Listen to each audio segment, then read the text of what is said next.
Thousands of Palestinians are returning to Northern Gaza on foot today. It comes as President Trump says he wants to, quote, clean out the Gaza Strip, suggesting to send Palestinian refugees to border countries, Egypt and Jordan. I'd like Egypt to take people, and I'd like Jordan to take people. I mean, you're talking about probably 1.5 million people, and we just clean out that whole thing.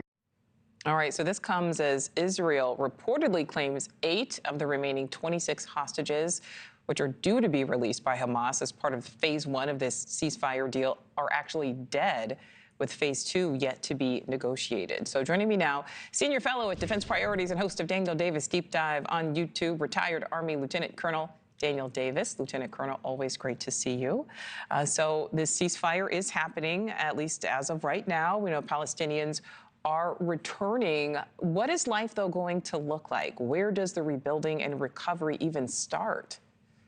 Well, that is one of the bigger questions that's going to have to be asked. I was watching some of the scenes of these folks going back to their homes right now, and it's as jubilant as you can imagine. And I was a little bit surprised, I have to admit, because I thought, well, they would want to go back, but they would, be discouraged when they basically see a lot of rubble and dust where their homes used to be.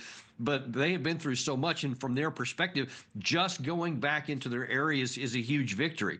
And they haven't been driven off their land. And a lot of this, I think, is speaking to some of these things that Trump has been saying about, like that soundbite you just played about clearing out the Gaza Strip or so. They don't have any interest in going anywhere else. And I think that they're going to do everything that they can to stay there as well. And we can get into this, I suppose, but I'm not sure that that's the best thing for Israel, for the Trump administration, or for anybody else in the region, quite frankly. And I really doubt that that's going to happen. Okay, well, yeah, because I do want to talk to you more about that. I mean, because, the president, in reference to Gaza, said, quote, clean out the whole thing. We know Elise Stefanik has said she believes the West Bank should go back to Israel. Lieutenant Colonel, how could the U.S. influence all of this? What could we potentially see here? What do you think we will see?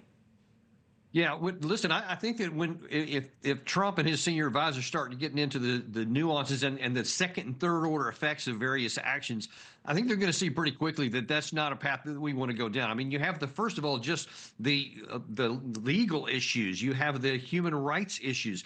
You can't just take people out of a territory and force them to go anywhere else. If you want to give them an option and some choose to go to, that might be a separate issue, but it looks pretty likely that they're not going to choose to do that in large numbers because they consider that their homeland. But if anybody wanted to go down that path of forced relocation, and certainly there are some in the Israeli government and other portions of the Israeli society that do want to do that. But listen, that could potentially destabilize Egypt. That could destabilize the Jordan and their governments. And I don't think that the Trump administration is going to risk destabilizing those governments that right now are very key to U.S. interest in the region, keeping things stabilized.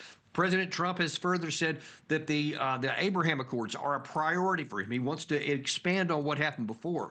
If these people are physically relocated, I think you can forget about anything with Saudi Arabia, especially, who does want to improve relations, but that's going to have to come at the cost of taking care of the Palestinian peoples on their territory.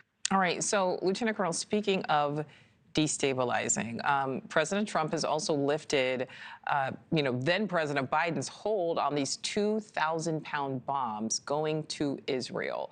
He's saying that they can now go there. Talk about the strategy. What does that mean in the midst of this ceasefire? Well, listen, I got to hope that that's just talk. Because, I mean, we're just looking at this from a military perspective. There is nothing that those 2,000-pound bombs do that's going to have military utility for the IDF. I mean, you see, these images you've shown are a complete moonscape in very large portions of the Gaza Strip, largely without the 2,000-pound bomb. So they're not needed by any stretch of the imagination to go in. And one of the reasons why they were withheld in the first place is because you can't even claim that, any kind of intelligence-driven operations would lead you to strategic or surgical strikes, because the explosive power is so great, you would just wipe out a whole swath of territory on there. So that kills too many innocent people, and it doesn't do anything militarily. So I hope that that's just a lot of talk, or if it is, I hope that they don't actually use them, because all that would do is complicate things better and kill more innocent people. Thanks for watching. Go to joinnn.com to find News Nation on your screen. And don't forget to click the red subscribe button below to get more of News Nation's fact-driven, unbiased coverage.